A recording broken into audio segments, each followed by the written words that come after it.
Infrastructure development has always been a key to economic and social growth of any developed country.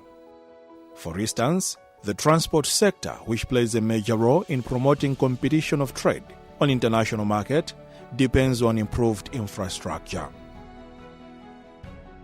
Adequate infrastructure also contributes to the cost of production through the cost of distributing farm inputs and the cost of getting agricultural produce to the market.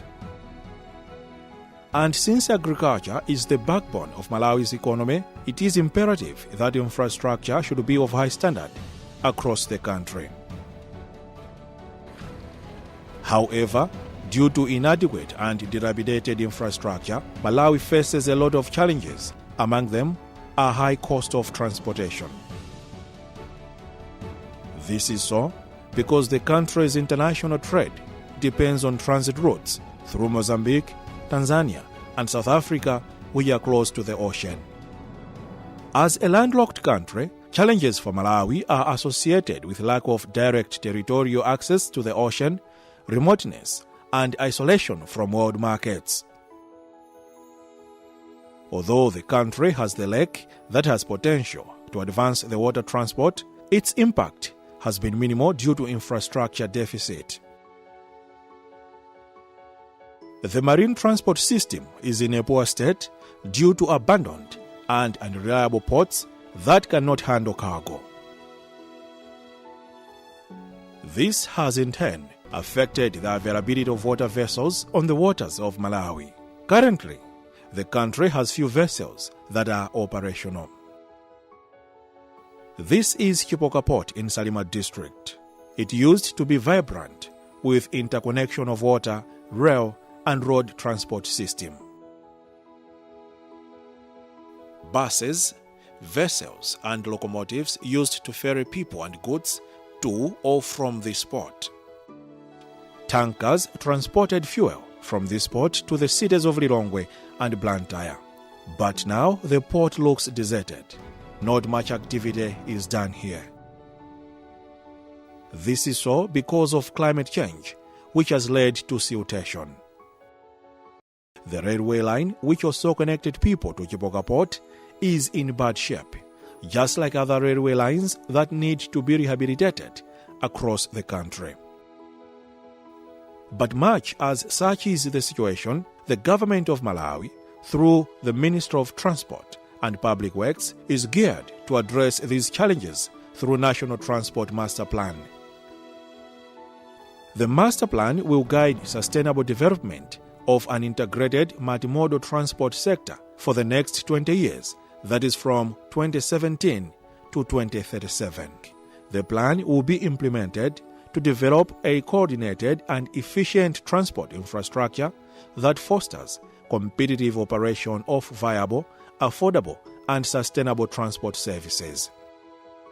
The plan will make the inland water transportation vibrant through improved ports and associated intermodal facilities.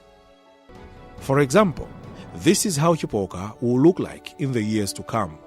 However, as alluded to, with the challenge of siltation, through the master plan, the government is going to construct a jetty from the deep water connecting to rail and road transport system for boarding and offloading cargo and passengers. There will also be modern cruise ships on the waters of Malawi. These ships will have facilities suitable for tourists and all those who want to go on holiday. And in order to reduce transport costs and preserve life for the roads, there will be an extension of railway network into Malawi from ports other than in Akala to increase competition. For instance, there will be interconnection of rail and water transport system from Karabe to Mbama Bay, Chilumba to Monkey Bay, Chirumba to Liwonde, and Nsanje to Chinde. These ports will connect to Nakala and Ntwara corridors. The aim is to shift from road to railway transport system. And since transporting cargo through railway transport system is cheap, this plan will improve trade and increase the country's economy. Because railway transport system has not been efficient, people are forced to opt for road transport, which has now become congested and costly. This is the capital city, Lilongwe, a city whose roads are always congested, as it is the case with other cities. Single lanes and lack of bypasses are the reasons why motorists make queues in the cities. The master plan, however, has a solution for this challenge. The government wants to dualize most roads in the cities of Blantyre, Zomba, Lilongwe and Mzuzu. Construction works are already on the ground. In addition, there will be construction of an expressway between Limbe and Blantyre above Kibembere Highway. And to avoid congestion in Lilongwe City, there will be separate bus depots for the buses from the southern and northern region outside the central part of the city. Bypass roads will be constructed in all cities, especially around central business areas. Again, over 1,418 kilometers rural roads designated to assist agriculture production will be upgraded through this plan. Infrastructure challenges have not spared the civil aviation sector. For instance, Chileka Airport lacks modern facilities required for an up-to-date airport. However, through the plan, there will be reconstruction of Chileka Airport. Works have already started to revamp the airport, which is expected to wear a new face. Kamuzu International Airport meets the international standard, but what is left now is the best connectivity in terms of rail and road infrastructure. The good thing is, structures are already there, but what is needed is to give the system a facelift. The government, through the plan, also intends to build Mzuzu International Airport in Mzuzu City. Another airport will be constructed in Mangochi District.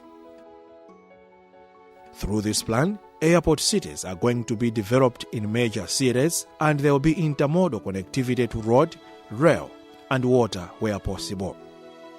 The future seems bright if the country is to go by this plan. Once this National Transport Master Plan is implemented, it will lead to economic growth.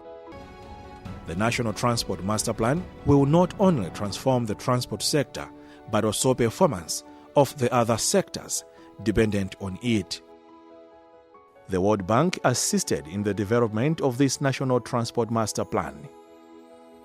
The money required to implement the plan is $9.1 billion United States dollars. Hence, the government of Malawi is now inviting all stakeholders to take part. A better Malawi for all starts with infrastructure development.